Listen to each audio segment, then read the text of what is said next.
নমস্কার। আজকে ইন্টারনেটের যুগে অনেক কিছু হয়েছে, কিন্তু একটা আমূল পরিবর্তন এসছে। সেটাকে আমি এই পরিভাষায় বলতে পছন্দ করি, ডেমোক্রেটাইজেশন অফ নলেজ। আমি আগেও আপনাদের বলেছি যে আমি যদি একজন রুগীকে মাত্র 5 মিনিট সময় দিই, তাহলে তার রোগটা সম্বন্ধে হয়তো একটা কথা বললাম, কিন্তু তার মনে রয়ে গেল 10টা প্রশ্ন। সেই প্রশ্নগুলো সে কখন করবে? সেই প্রশ্নগুলো সে করতে পারে, বা আমি একটা রোগ সম্বন্ধে যে কথাগুলো বলেছি এই হেলথ ইনসাইট প্ল্যাটফর্মে, সেটা সে শুনতে পারে, তার তলায় সে কমেন্ট হিসেবে প্রশ্নগুলো করতে পারে।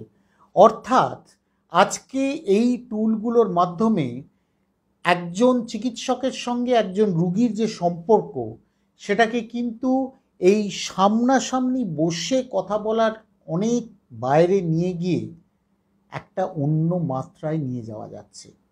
আমি এই জন্য হেলথ ইনসাইডের প্রত্যেকটি মানুষকে ধন্যবাদ জানাই।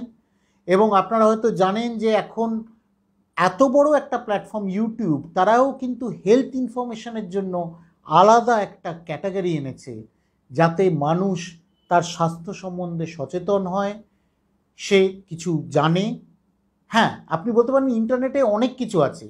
সত্যি কথা বলতে কি, আপনি যা চান তাই আছে। আপনি যদি মনে করেন যে অমুক রোগে রসুন খাওয়া খারাপ, তাহলেও 30টা পেপার পাবেন। আপনি যদি মনে করেন অমুক রোগেই রসুন খাওয়া ভালো, তাহলেও 30টা পেপার পাবেন। কিন্তু হেলথ ইনসাইট যেটা করেছে, সেটা হচ্ছে এইভাবে ইনফরমেশনটাকে না রেখে ডাক্তারবাবুদের কাছে গিয়ে যারা ক্রিস্টালাইজ করে ইনফরমেশনটা মানুষের কাছে পৌঁছে দিতে পারছেন, তাদের মাধ্যমে আপনাদের কাছে আসছেন। আপনাদের যা প্রশ্ন আপনারা করতে থাকুন, আমরা চেষ্টা করব সাধ্যমতো উত্তর দেওয়ার।